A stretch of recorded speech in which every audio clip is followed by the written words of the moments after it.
విజయవాడ నగరంలో under ground drainage సమస్య ఎక్కువగా ఉందని విజయవాడ తూర్పు ఎమ్మెల్యే గద్ద రామ్మోహన్ అన్నారు. డ్రైనేజీ వ్యవస్థ సరిగా లేకపోవడంతో వర్షపు నీరు వెళ్లే పరిస్థితి లేదన్నారు.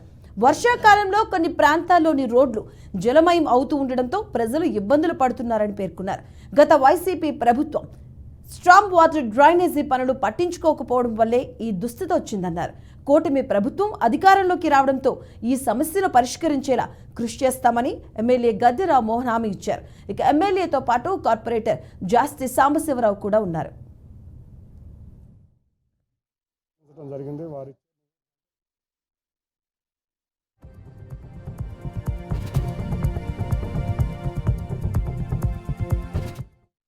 మేము చేసిన విజిట్లో జాస్తి గారు చెప్పినట్టుగా ప్రధానమైన సమస్య విజయవాడ నగరానికి అండర్ గ్రౌండ్ డ్రైనేజీ చాలా చోట్ల పొంగి పొరలటం జరుగుతుంది. దాంతో పాటు వర్షపు నీళ్ళు ఎక్కడ కూడా ఎళ్ళని పరిస్థితి ఉండటం వల్ల ప్రధాన కూడలన్నీ కూడా నీటితో మునిగిపోయి ట్రాఫిక్ కూడా అంతరాయం కలుగుతాం. దీన్ని ఒక ప్రణాళికాబద్ధంగా ముఖ్యమంత్రి గారి దృష్టికి తీసుకెళ్లి ఈ అండర్ గ్రౌండ్ డ్రైనేజ్ అనే దాంట్లో ఉన్న సమస్యలన్నీ కూడా అధికారుల సహకారంతో పరిష్కరించాలి.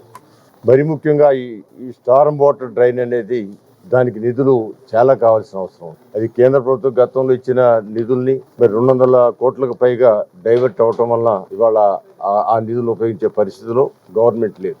అందువల్ల ప్రత్యేకమైన నిధులు తీసుకొచ్చి కేంద్ర ప్రభుత్వం నుంచి మా ఎంపీ కేసీఆర్ చిన్ని గారి సహకారంతో దాని మీద ఒక ప్రణాళిక ఏ విధంగా 2014-19లో వెంకయ్యనాయుడు గారి సహకారంతో మనం సాధించామో అదే విధానంలో ఖచ్చితంగా నిధులు తీసుకొచ్చి దీన్ని పరిష్కరించాల్సిన అవసరం ఉంది. ప్రధానమైన కోడలు ఏదైతే ఉందో అది మదర్ తెరిసా విగ్రహం దగ్గర కావచ్చు, లేకపోతే బెంచ్ సర్కిల్లో అవ్వచ్చు, ఈనాడు దగ్గర కావచ్చు, లేదా నిర్మలా కాన్వెంట్ దగ్గర కావచ్చు, ఇంకా చాలా చోట్ల చాలా సమస్యలు ఉన్నాయి. ఈ నీటి మునుగుతో ప్రజలు ఇబ్బంది పడే సమస్యలు ఉన్నాయి. వీటన్నిటికీ కూడా మేము నిరంతరం దీనికోసం ఈ ప్రభుత్వం నారా చంద్రబాబు నాయుడు దృష్టిలో తీసుకువెళ్ళి దానికి కావాల్సింది. రోజు శాసనసభ్యులు శ్రీ గద్దె రామ్మోహన్ రావు ఆధ్వర్యంలో గుణదల హరిజనవాడ క్రిస్టియన్ పేటలో సమస్యల మీద పర్యటించడం జరుగుతూ ఉన్నది. ఇక్కడ సమస్యలు కనుక చూసుకున్నట్లయితే గత 5 సంవత్సరాలుగా కూడా ఈ ప్రాంతం అంతా కూడా నిర్లక్ష్యానికి గురయ్యింది.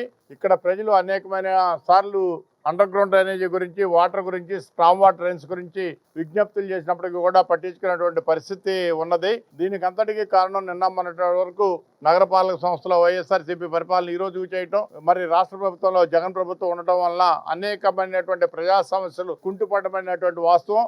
తెలుగుదేశం పార్టీ అధికారంలో ఉన్నప్పుడు విజయవాడ ముంపు ప్రాంతాలకు గురవుతుందని చెప్పి కేంద్ర ప్రభుత్వాన్ని ఒప్పించి 462 కోట్ల రూపాయలు స్ట్రాంగ్ వాటర్ డ్రైన్స్ గురించి తీసుకొచ్చి ఎల్ఎన్టీ సంస్థకి కాంట్రాక్ట్ ఇచ్చిన తర్వాత కొన్ని పనులు 180 కోట్ల వరకు పనులు అయిన తర్వాత మరి ఆ కాంట్రాక్టులకి డబ్బులు చెల్లించకపోవటం వలన, వారికి సరైన రీతిలో పనులు అప్పచెప్పడం వలన మరి ఆ ఎల్ఎన్టీ వాళ్ళు కూడా